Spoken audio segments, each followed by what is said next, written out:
तुमच्याकडे पण भात शिल्लक राहत असेल तर आता तुम्ही मुद्दाम होऊन सारखाच भात शिल्लक ठेवणार, कारण तुमचे नाश्त्याचे टेन्शन नक्कीच कमी होणार आणि आठवड्यातून 2 ते 3 वेळा तुम्ही हा नाश्ता नक्कीच बनवणार। त्यासाठी व्हिडिओ शेवटपर्यंत नक्की बघा आणि चॅनेलवर जर नवीन असाल तर चॅनेलला नक्की सबस्क्राईब करा। चला तर मग पटकन सुरुवात करूया। माझ्याकडे काही शिल्लक रात्रीचा थोडा भात शिळा शिल्लक राहिलेला होता। आता हा भात मी काय केलेला आहे की थोडा हाताने अशा पद्धतीने याला मोकळा करून घेतलेला आहे। याचा म्हणजे पूर्णपणे हा फोडून असा मोकळा करून याला घेतलेला आहे। आणि आता हा मोकळा केल्यानंतर आता आपण यासाठी फोडणी घालणार आहोत। आता ती फोडणी तुम्ही नक्की बघा। आता मी कढईमध्ये थोडंसं तेल घालून घेतलेलं आहे। आता तेल गरम झाले की यामध्ये एक अर्धा चमचा जिरे घालून घ्यायचे आणि जिरे घातले की यामध्ये कांदा घालून घ्यायचा। इथं मी मोठा एक कांदा बारीक चिरून घातलेला आहे आणि त्यानंतर कांदा लवकर भाजावा म्हणून थोडंसं यामध्ये मीठ घालून घेतलेलं आहे आणि कांदा आपल्याला ब्राऊन होईपर्यंत भाजून घ्यायचा आहे। तुम्ही हा व्हिडिओ शेवटपर्यंत नक्की बघा, कारण तुम्ही आठवड्यातून 2 ते 3 वेळा हा नाश्ता नक्कीच बनवणार। आता कांदा थोडा ब्राऊन होत आला की यामध्ये मी एक अर्धा टोमॅटो बारीक चिरून घातलेला आहे। आता तो देखील एक थोडासा टोमॅटो आपण परतून घ्यायचा।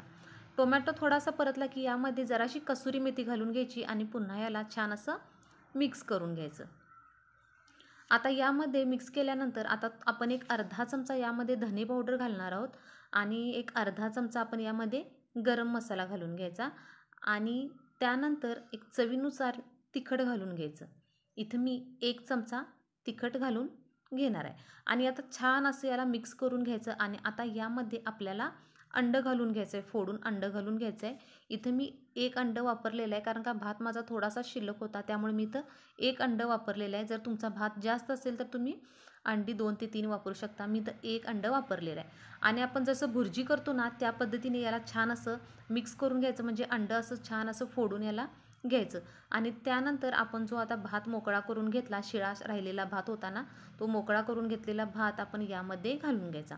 आता वरून थोडीशी कोथिंबीर घालायची आणि याला लो गॅसवर 2 ते 3 मिनिट आपल्याला छान असं मिक्स करून घेणार आहे।